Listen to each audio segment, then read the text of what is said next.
Bab 039. Bodoh amatlah, serius tahu. Mana itu tadi sekretarisnya cantik banget. Biasanya di novel atau film, atasan dan sekretarisnya pasti bakalan ada sesuatu gak sih? RGGH gak sanggup hati gue, berasa melihat drama sumpah. Fitri menahan pekikan, meremas-remas tangan Zahwa yang sejak tadi diam saja berdiri di paling ujung. Sempat juga dia terkesima. Benar kata Fitri, dia bahkan ikut menahan napas melihat bagaimana Wirya berjalan dengan wajah seriusnya itu. Auranya berkali-kali lipat lebih bersinar dan makin membuat perutnya terlilit, namun celetukan terakhir Fitri membuat ketersimaan itu terhempas. Zahwa jadi menatap lamat kepergian Wirya dan sekretarisnya yang terlihat saling mengobrol akrab selagi mereka berjalan menjauh itu. Hush! Sembarangan aja. Pak Wirya itu sudah punya istri. Tahu Deluxe Bouti gue enggak? Gak mungkin lo gak tahu sih, nah itu punya istrinya Pak Wirya. Fitri terkesiap, bola matanya membola. Renata itu. Yang fashion designer itu. Iya. Sahut Syaira menggebu. Gila. Sempurna banget sih hidupnya. Ya iyalah, secara kan Pak Wirya seluar biasa itu, pasti istrinya juga harus berkualits dong. Benar juga. Kita yang remahan roti ini mana mungkin dilirik ya. Ya iyalah. Pakai nanya lagi lo Fit. Mendengar obrolan itu, makin terdiamlah Zahwa. Apa yang kalian obrolkan di lorong begini? Sudah lupa ya jam istirahat sudah berakhir. Ketiga anak magang itu langsung saja terkesiap. Bak maling yang tertangkap basah, mereka langsung panik namun menutupinya dengan cengiran kaku. Maaf mbak. Itu Syaira yang menyahut karena nyali Zahwa dan Fitri akan langsung terjun jatuh ketika dihadapkan dengan Ratna, seseorang yang menjadi pendamping mereka di kantor ini. Seorang wanita galak yang kalau anak magang salah sedikit saja atau lelet dalam memahami perintah, akan langsung kena semprot mulutnya yang pedasnya mengalahkan 100 cabai. Sudah sana, kembali ke ruangan. Tentu saja, mereka yang masih anak bawang di kantor ini langsung ngacir berlari pergi menuruti perintah. Wah, kenapa diam saja? Capek. Zahwa melirik singkat Wirya yang tengah mengemudi. Dia hanya mengedikkan bahu acuh jalu menatap keluar jendela kembali. Lapar. Mau makan dulu? Gak, jawab Zahwa singkat. Dia melirik-lirik Wirya lagi. Itu. Sekretaris Mas Wirya cantik sekali. Mendengar ucapan tiba-tiba itu, awalnya Wirya mengernyit heran namun karena tidak merasakan kecurigaan apa-apa, dia mengangguk. Amanda. Memang, jawabnya santai tapi Zahwa yang mendengarnya, langsung mendelik. Tangannya mengepal, merasakan dengan jelas gemuruh tidak suka yang menguasai hatinya. Amanda namanya. Gerutu Zahwa mengingat baik-baik nama itu. Pasti senang sekali ya Mas Wirya punya. Sekretaris kayak Mbak Amanda, ucapnya setengah menyindir setengah melampiaskan rasa sebal. Iya, senang. Kerja dia memang bagus, sahut Wirya apa adanya. Sama sekali tidak menyadari Zahwa yang sudah menatap makin julid dirinya itu. Kelihatan akrab juga, sindir Zahwa lagi. Iya, memang Amanda temanku dari SMP. Ish. Zahwa merubah posisi tubuhnya miring menatap jendela seutuhnya, tangannya bersidekap di dada dengan bibir yang mencebik, tidak bisa lagi menahan-nahan rasa sebalnya. Kenapa? Wirya bertanya keheranan, ketika menoleh dia hanya bisa melihat punggung Zahwa saja. Gak apa-apa. Sahut Zahwa ketus. Kok tiba-tiba saja kelihatan marah? Tanya Wirya bingung, dia menyentuh pundak Zahwa namun perempuan itu langsung menggerakkan bahunya untuk melepaskan tangan itu. Siapa yang marah? Biasa aja. Wirya berjengkit kaget. Ucapan Zahwa sama sekali tidak sesuai dengan nada suaranya yang meninggi. Zahwa, Wirya menjadi terbungkam ketika Zahwa tahu-tahu saja sudah keluar mobil padahal agaknya baru sedetik dia mematikan mesin. Zahwa misu-misu, kakinya menghentak selagi dia berjalan. Panggilan dari Wirya tidak dia gubris bahkan ketika mereka di lift ataupun di lorong apartemen, Zahwa hanya mengabaikan pria itu. Ketika masuk ke dalam unit miliknya, Wirya langsung menahan lengan Zahwa. Kenapa? Tanyanya benar-benar bingung, apalagi melihat ekspresi jengkel Zahwa yang begitu nampak dengan jelas itu. Lepasin. Zahwa menghempaskan tangannya namun pegangan Wirya masih tertahan di sana. Zahwa menggerutu, kedua tangannya mengepal selagi kepalanya mendongak membalas tatapan Wirya. Tidak akan aku lepaskan sebelum kamu jelasin kenapa kamu tiba-tiba marah begini, ucap Wirya, meski suaranya rendah masih ada kelembutan di sana. Kalau Mbak Amanda cantik, bikin senang, terus dekat juga dengan Mas Wirya, kenapa Mas Wirya tidak dengan Mbak Amanda saja? Gerutunya, mengeluarkan unek-unek yang sudah mengganggunya sejak tadi siang, yang membuatnya uring-uringan tidak jelas. Awalnya Wirya membeo tidak mengerti, namun beberapa saat kemudian, dia langsung mendapat pencerahan dan segera mengerti. Seketika saja, Wirya tidak bisa menahan kedua sudut bibirnya yang berkedut ingin tertarik. Kok senyum-senyum sih? Sewot Zahwa, mencebikkan bibir juga menghentakkan kaki. Makin sebal melihat reaksi itu. Wirya menarik tangan Zahwa, memojokkan tubuhnya di dinding lalu menahan pinggangnya dengan satu tangan sedang satu tangan yang lain bertumpu di tembok tepat di samping telinga Zahwa. Menatap dalam perempuan itu dengan mata yang berkilat juga sudut bibir yang membentuk seringaian. "Baby, are you jealous right now?" bisik Wirya menggoda. Zahwa terkesiap. Bukan cemburu," kilahnya. "Ucapanku enggak ada yang salah kan? Kenapa Mas Wirya enggak sama Mbak Amanda saja kalau dia sebaik itu? Toh Mas Wirya juga bertemu dengan dia setiap hari kan? Kenapa mau sama aku? Aku kan enggak punya kelebihan apapun. Kalau sama aku Mas Wirya bakalan kesusahan, lagi pula." Kalimat Zahwa terbungkam ketika Wirya menempelkan bibir mereka, langsung memberikan matan juga kuluman di bibir atas dan bibir bawah Zahwa. Tangan Wirya menahan leher Zahwa agar tidak bergerak karena perempuan itu yang tengah memberontak sekarang. Wirya memperdalam uman mereka, memberikan gigitan-gigitan kecil di bibir Zahwa yang makin memerah lalu membelai dari ujung ke ujung dengan lidahnya. Cengkraman yang Zahwa berikan di jas Wirya perlahan terlepas berganti remasan ketika lidah basah Wirya bergerak meliuk di dalam mulutnya. Memberikan sensasi geli yang rasanya familiar namun masih menghantarkan debar menggila di dadanya. "Memem." Zahwa mendorong Wirya sekuat tenaga karena sialnya dia mulai terbuai akan uman itu. Napas mereka sama-sama memburu ketika saling tatap dalam keadaan bibir yang sama-sama terasa agak kebas. "Konyol sekali ucapanmu itu." Wirya menyentil dahi Zahwa dengan senyum lembut yang tersemat di bibir.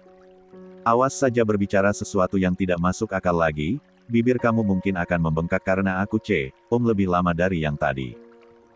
Dada Zahwa seketika bergemuruh hebat, bibir bawahnya maju tanpa sadar. Kedua tangannya makin meremas kedua sisi pinggang baju Wirya dengan mata bulat yang tampak memelas. Menyadari tingkahnya itu, Wirya mengerang frustrasi. "Sid, kenapa kamu bisa selucu ini?" Gerutunya, tak sampai 1 detik kemudian langsung menarik Zahwa ke dalam pelukan. "Aku pikir kamu tidak bisa bertingkah kekanakan tapi ternyata umur memang tidak bisa berbohong. Kok jadi mengejek aku?" Suara Zahwa teredam di dalam pelukan Wirya. "Bukan mengejek, aku hanya semakin jatuh hati," bisik Wirya menghentikan berontak yang Zahwa lakukan karena Wirya yang memeluknya terlampau erat. "Cemburu tidak apa-apa tapi jangan merendahkan diri kamu sendiri, Zahwa. Amanda atau bahkan siapapun tidak pernah bisa membuat hatiku terasa hidup begini." Wirya terdiam sesaat. "Apa itu sudah menjawab kerisauanmu?" Zahwa tidak menjawab namun pelukan Wirya perlahan ia balas, dengan jauh lebih erat. Ada telepon." Zahwa menggigit bibir bawahnya, berusaha menjauhkan kepala Wirya yang sedang bermain-main di ceruk lehernya. Wirya hanya bergumam malas, kini tangannya meraba-raba punggung Zahwa yang bahkan masih menggunakan pakaian khas sebagai anak magangnya itu dengan lengkap. Sehabis pelukan itu, Zahwa merasa wajahnya seperti terbakar karena malu. Baru sadar tingkahnya sungguh kekanakan. Zahwa juga tidak mengerti mengapa dia bisa bereaksi seberlebihan itu, yang ia tahu hatinya terusik melihat keakraban Wirya dengan sang sekretaris. Belum lagi Zahwa juga merasa tidak percaya diri tiba-tiba saja meskipun apa yang tadi Wirya lakukan membuatnya jauh merasa lebih tenang tapi tetap saja Zahwa malu. Tingkahnya sungguh enggak banget lah pokoknya. Zahwa ingin lari sejenak dari Wirya, mungkin memukul-mukul kepalanya dengan bantal atau mungkin saja berteriak di dalaran kamar mandi agar tidak kedengaran. Apa saja agar rasa malu berlebihannya ini bisa terlampiaskan namun Wirya langsung menahan pinggangnya lalu menyerang lehernya dengan uman kecil juga lidah basahnya yang bergerak sepanjang garis leher yang jenjang dan mulus itu, menghantarkan rasa geli juga panas di tubuh Zahwa. Mas Wirya itu handphonenya bunyi. Zahwa memperingati sekali lagi, dengan suara yang tergagap juga agak tercekat karena tangan Wirya yang menelusup masuk meraba punggungnya menghantarkan rasa dingin. Juga membuat merinding dalam sekejap. Awalnya Wirya tetap tidak menggubris namun karena dering itu terus-terusan datang, Wirya berdecak merasa terganggu. Alhasil, dengan sangat terpaksa, dia menjauhkan kepala dari leher Zahwa lalu mengambil handphone di saku celana sambil menggerutu. "Mama," bisiknya, setelah melihat layar handphone. Zahwa mengangguk lalu menyuruh Wirya mengangkat telepon itu setelah sebelumnya pria itu memberikan isyarat untuk Zahwa agar tetap diam. "Iya Ma?" tanya Wirya, menahan perasaan sebal sebenarnya karena kegiatannya yang menjadi terganggu. "Karena telepon itu. Mama sekarang ada di rumah kamu. Kok sepi banget sih?" Tubuh Wirya menegak seketika, dia terkesiap. "Gimana, Ma?" tanyanya masih memproses apa yang Giana ucapkan. Terdengar helaan napas di ujung sana. "Ini sudah jam pulang kerja loh Mas, kok kamu dan Renata belum pulang juga?" Wirya memejamkan mata, seketika mengumpat tanpa suara. "Ngapain Mama ke rumah? Tiba-tiba banget. Malam-malam begini pula." Zahwa yang awalnya kebingungan melihat raut wajah Wirya yang tiba-tiba saja berubah seketika langsung paham ketika mendengar ucapan itu. Dia ingin menjauh, mencoba memberikan ruang untuk Wirya agar bisa leluasa berbicara dengan sang ibu namun Wirya menekan pinggangnya sehingga tubuhnya tertahan di tempat dan Zahwa pun akhirnya mengurungkan niatnya. Memberikan elusan singkat di lengan pria itu yang nampak sudah tersulut emosinya, berharap apa yang ia lakukan bisa memberikan sedikit ketenangan bagi Wirya. "Kok pakai bertanya lagi sih kamu? Ya sesekali mengunjungi anak dan menantu Mama dong. Kemana sih kalian? Lagi ngedet apa gimana? Kalian lagi diner berdua ya?" "Enggak, Ma," jawab Wirya mengelak dengan tegas. "Ya sudah tunggu sebentar, aku bakalan ke sana." "Iya, Mama tunggu." "Mama datang ke rumah," ucap Wirya memberitahu setelah telepon sudah terputus. "Aku harus ke sana sekarang." Oh oke." Jawab Zahwa sembari mengangguk, tidak bisa memprotes banyak walaupun ada yang terasa mengganjal di dalam hatinya. "Maaf ya." Wirya mengelus pipi Zahwa perlahan. "Menginap di sini saja, aku pasti bakalan pulang." Zahwa menggeleng disertai senyum tipis, kini mulai bisa menguasai diri. "Enggak usah, aku pulang aja." Wirya menjadi terdiam, menelisik dua bola mata jernih yang selalu nampak meneduhkan di hadapannya ini. "Yakin? Tapi aku enggak bisa antar." "Yakin dong, biasanya juga aku kemana-mana pakai ojol kan." "Sudah, sana Mas Wirya pulang dulu." "Aku bisa pulang sendiri," jawab Zahwa mencoba menenangkan. Wirya sepertinya tengah pusing dan Zahwa tidak mau menambah beban pikiran pria itu. Wirya tersenyum samar lalu mengangguk.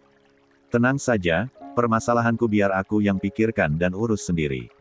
Kamu tidak usah memusingkannya. Just stay here with me okay? It's enough for me." Zahwa termangu, dia tidak mengatakan apapun karena mulutnya mendadak terkunci. Pada akhirnya dia hanya tersenyum tipis sebagai jawaban. "Stop."